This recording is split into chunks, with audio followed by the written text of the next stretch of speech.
सुप्रभात साथियों, स्वागत है आपके अपने YouTube चैनल द टीचर सब पर। मैं मोहित दीक्षित लेकर आया हूं एक बहुत ही महत्वपूर्ण सूचना। जैसा कि आप इंटरफेस पर देख पा रहे होंगे, उत्तर प्रदेश अधीनस्थ सेवा चयन आयोग बोर्ड यूपी ट्रिपल एससी ने अपने पेट एग्ज़ाम की जो नोटिफिकेशन है वो रिलीज कर दी है। 1 तारीख को रिलीज करी है, 1 अगस्त को। और अगर बात करें फॉर्म फिलअप की, तो यह 1 अगस्त से शुरू होकर 30 अगस्त के बीच फॉर्म फिलअप कराएगी और 6 सितंबर इसके फीस सबमिशन की लास्ट डेट रखी है। अगर बात करें इसके आवेदन को जो एज लिमिटेशन की, तो वह 18 से 40 वर्ष के है। जो 1 जुलाई से 40 वर्ष पूर्ण कर रहे हैं वो फिर इसमें रजिस्ट्रेशन करने के लिए एलिजिबल नहीं होंगे। अब हम आगे बढ़कर बात करते हैं अगर इसके फ़ीस की, तो फीस देखते हैं हम। जनरल और ओबीसी की फ़ीस 185 रुपये है।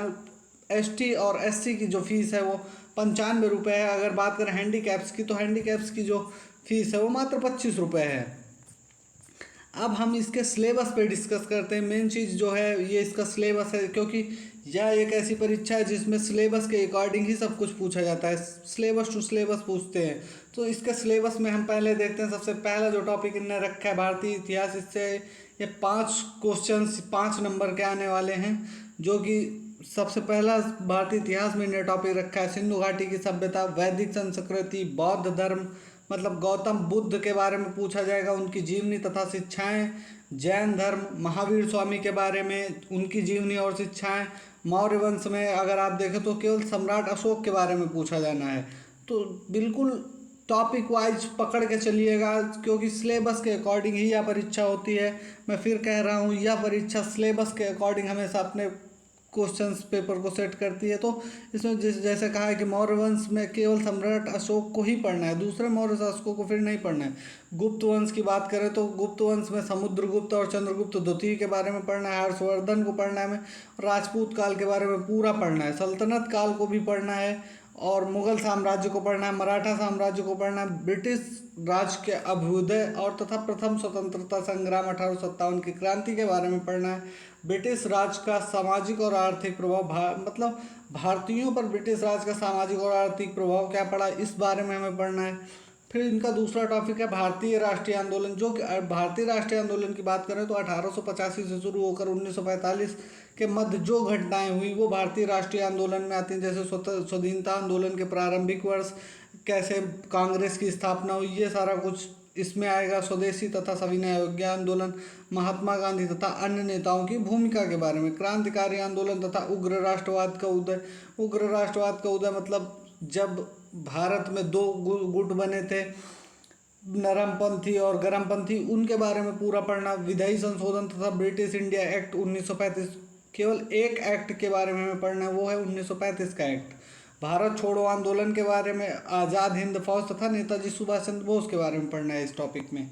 इससे भी 5 क्वेश्चंस ही आने हैं। और अगर बात करें भूगोल की, तो भूगोल जियोग्राफी में आप देखेंगे भारत एवं विश्व का भौतिक भूगोल, इससे 5 क्वेश्चंस आने हैं, जिसमें नदियाँ, भारतीय नदियों पे फोकस करना है। भारत का भूगोल ज़्यादा पूछा जाना है इसमें। नदियाँ, नदी घाटियाँ, भूजल संसाधन, पर्वत, पहाड़, मरुस्थल, शुष्क क्षेत्र, वन, खनिज संसाधन। भारत एवं विश्व का राजनैतिक भूगोल मतलब भारत किन किन देशों के साथ सीमाएं बनाता है, किन से कैसा हमारा संबंध है, ये जानना है। जलवायु तथा मौसम, टाइम जोन्स के बारे में पता करना है, कितने टाइम जोन्स हैं पूरे विश्व में। जनसांख्यिकी परिवर्तन तथा प्रवास के बारे में पढ़ना है हमें। और इसका चौथा टॉपिक है भारतीय अर्थव्यवस्था, इंडियन इकोनॉमी। इंडियन इकोनॉमी की बात करें तो इंडियन इकोनॉमी से 5 क्वेश्चन आने। भारतीय अर्थव्यवस्था 1947 से 91 तक, योजना आयोग तथा पंचवर्षीय योजनाएं, मिश्रित अर्थव्यवस्था का जो विकास हुआ वो कैसे हुआ, इसके बारे में हमें पढ़ना है। हरित क्रांति के बारे में पढ़ना है, दुग्ध विकास के बारे में पढ़ना है, ऑपरेशन फ्लड के बारे में पढ़ना है। फिर हमें आगे बढ़कर बैंकों के राष्ट्रीयकरण तथा सुधार के बारे में पढ़ना है। वर्ष 1991 में आर्थिक सुधार तथा उसके बाद के अर्थव्यवस्था के बारे में पढ़ना है। अगर बात करें वर्ष 2014 के पश्चात मतलब मोदी जी के काल में क्या क्या सुधार हुए हैं, इनके बारे में हमें पढ़ना है। 5वां इसका टॉपिक है भारतीय संविधान एवं लोक प्रशासन मतलब संविधान के बारे में और प्रशासन के बारे में पढ़ना है। तो भारतीय संविधान में क्या क्या पढ़ना है, भारतीय संविधान की विशेषताएं पढ़ना है, राज्य के नीति निर्देशक तत्वों को पढ़ना है, मौलिक अधिकार एवं मौलिक कर्तव्यों के बारे में पढ़ना है, संसदीय प्रणाली को जानना है, संघीय प्रणाली, संघ एवं केंद्र शासित राज्यों को जानना है, केंद्र तथा राज्य के बीच संबंध को जानना है, न्यायिक ढांचा, सर्वोच्च न्यायालय, उच्च न्यायालय के बारे में जानना है। बात करें अगर लोक प्रशासन की तो उसमें जिला प्रशासन, स्थानीय निकाय तथा पंचायती राज संस्थाओं के बारे में हमें जानकारी प्राप्त करनी। बात करें इसके आगे अगर छठे टॉपिक की बात करें तो छठा टॉपिक है जनरल साइंस, सामान्य विज्ञान। इससे 5 क्वेश्चन आने। प्रारंभिक भौतिक विज्ञान मतलब जो आप देखेंगे कक्षा 10 लेवल तक की विज्ञान पूछी जाएगी। प्रारंभिक भौतिक विज्ञान, प्रारंभिक रसायन विज्ञान, प्रारंभिक जीव विज्ञान, इससे भी आपको 5 क्वेश्चंस मिलेंगे। अब बात करें हम सातवां टॉपिक प्रारंभिक अंकगणित, एलिमेंट्री अर्थमेटिक। अगर अर्थमेटिक की बात करें तो इसमें भी बहुत ज़्यादा कुछ नहीं पूछा जाएगा कि बहुत बड़ा हाई फाई कुछ पूछा जाएगा। यह बहुत सामान्य सी अंकगणित के बारे में पूछा जाएगा। इसमें पूर्ण संख्याएं, भिन्न तथा दशमलव इसका पहला टॉपिक है। प्रतिशतता दूसरा टॉपिक है। साधारण अंकगणितीय समीकरण तीसरा टॉपिक है। चौथा समीकरण वर्ग एवं वर्गमूल है। पांचवा समीकरण घातांक एवं घात है। छठा समीकरण औसत है। यह जो टॉपिक है सातवां टॉपिक अर्थमेटिक, इसको मैं स्वयं आपको पढ़ाने वाला हूँ। बिल्कुल जीरो से हीरो लेवल तक का जो अर्थमेटिक का टॉपिक्स होंगे मैं उनको बताऊँगा। इस 5 नंबर में के पूरे 5 नंबर आपके कंफर्म कराने का मैं गारंटी लेता हूँ। इसके बाद अगर बात करें 8वें टॉपिक की तो 8वां टॉपिक हिंदी है, जनरल हिंदी, जो कि 5 नंबर का है। संधि, विलोम शब्द, पर्यायवाची वाक्यांशों के लिए एक शब्द, लिंग, समश्रुत भिन्नार्थक शब्द, मुहावरे, लोकोक्तियाँ, सामान्य शुद्धायन, लेखक और रचनाएं। बहुत ज़्यादा कुछ नहीं पूछा जाएगा। इसमें भी सामान्य सी ही हिंदी के बारे में पूछा जाता है। अंग्रेजी की बात करें तो अंग्रेजी व्याकरण मतलब अंग्रेजी व्याकरण के बारे में पूछा जाएगा। और अपठित गद्यांश एक पैराग्राफ आएगा, उस पर आधारित कुछ क्वेश्चंस होंगे, उनको करना होगा। तर्क एवं शक्ति मतलब रीजनिंग में क्या क्या आना है, इसकी अगर चर्चा करें तो रीजनिंग में बृहत एवं लघुक्रम एवं रैंकिंग, संबंध, खूब मतलब ब्लड रिलेशन वगैरह, समूह से भिन्न को अलग करना, कैलेंडर एवं घड़ी, कारण एवं प्रभाव, कोडिंग, डिकोडिंग, निगनात्मक तर्क एवं कथन विश्लेषण का निर्णय। जिसमें सबसे इम्पोर्टेंट अगर रीजनिंग की दृष्टि से देखें तो निगनात्मक तर्क एवं विश्लेषण वाला ये पोर्शन, और कैलेंडर और घड़ी, इससे बहुत सारे क्वेश्चंस आते हैं। संबंध से भी काफ़ी क्वेश्चंस बनते हैं, मतलब ब्लड रिलेशन से संबंधित काफ़ी क्वेश्चंस बनते हैं। अगर बात करें 11वें टॉपिक के पेट के तो 11वां टॉपिक है करंट अफेयर्स। करंट अफेयर्स भारतीय एवं वैश्विक मतलब पिछले 4-5 महीने का पूरा करंट अफेयर्स का सूपड़ा साफ करना पड़ेगा आपको, तब जाकर आपको ये 10 के 10 नंबर मिल पाएंगे। ये बड़ा टॉपिक है और यह अच्छा वेटेज रखता है इस परीक्षा में। 100 नंबर के जो पेपर में 10 नंबर का वेटेज काफ़ी हाई वेटेज माना जाता है। तो इसको मैं आपको खुद कराऊंगा, आप परेशान ना होइएगा। मैं एक एक करंट अफेयर से रिलेटेड एक एक महत्वपूर्ण चीज़ कराऊंगा। अब बात करें जनरल अवेयरनेस की तो 12वां टॉपिक है यह पेट का, जिससे 10 नंबर के क्वेश्चंस आने हैं। भारत के पड़ोसी देश, देश, राजधानी एवं मुद्राएं, भारत के राज्य तथा भारत के केंद्र शासित प्रदेशों की जानकारी के बारे में आएगा, आपसे पूछा जाएगा। भारतीय संसद, राज्यसभा, लोकसभा, विधान परिषद, विधानसभाओं के बारे में पूछा जाएगा। राष्ट्रीय एवं अंतर्राष्ट्रीय प्रमुख दिवसों के बारे में पूछा जाएगा। विश्व संगठन एवं उनके मुख्यालय के बारे में पूछा जाएगा।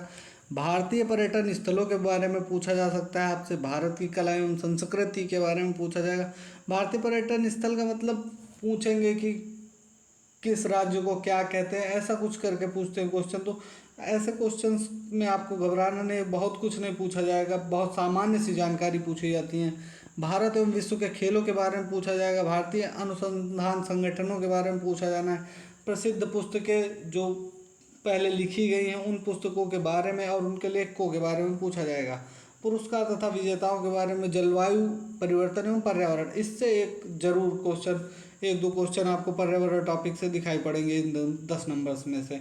अगर बात करें 13वें टॉपिक की तो 13वां टॉपिक होता है हिंदी का गद्यांश, जिसके 2 गद्यांश आते हैं, जिनके हमें 5-5 क्वेश्चंस मिलते हैं और 10 नंबर का यह पोर्शन है। तो यह बड़ा पोर्शन है, यह काफ़ी अच्छा वेटेज रखता है। तो हिंदी को आप हल्के में ना लीजिएगा, हिंदी का बहुत अच्छा वेटेज है, 15 नंबर का वेटेज है, तो हिंदी बिल्कुल सही से पढ़िए। और 14 नंबर की बात करें तो 14 नंबर है ग्राफ एवं विश्लेषण। ग्राफ्स के बारे में पूछा जाएगा, जिससे 5 क्वेश्चंस आने 2 ग्राफ में और 10 नंबर का होने वाला, यह मैं आपको कराऊंगा। अगर 15वें टॉपिक की बात करें तो जो कि टेबल्स पर आधारित है, तालिका एवं व्याख्या विश्लेषण, तो टेबल्स से भी 2 क्वेश्चंस पूछे जाएंगे और 10 नंबर के यह क्वेश्चन होंगे, जिससे 5-5 क्वेश्चन पूछे जाएंगे। और ये सारे जो मैं कहूँ कि ग्राफ और टेबल और आपकी अर्थमेटिक, इन 3 सब्जेक्ट्स को मैं ही अकेला कवर करा दूंगा। और हो सकेगा तो मैं करंट अफेयर्स पूरा का पूरा आपको कवर कराऊंगा। अगर बात करें इतिहास में तो मैं भारतीय राष्ट्रीय आंदोलन को आपको बताऊंगा, सही से बिल्कुल करा दूंगा, एक एक शब्द सा, जिससे कि आपकी परीक्षा में सीधे वही क्वेश्चंस फंसने वाले हैं। और मैं कोशिश करूंगा कि आपको सारे सब्जेक्ट्स इसी चैनल पर मिल सके। धन्यवाद।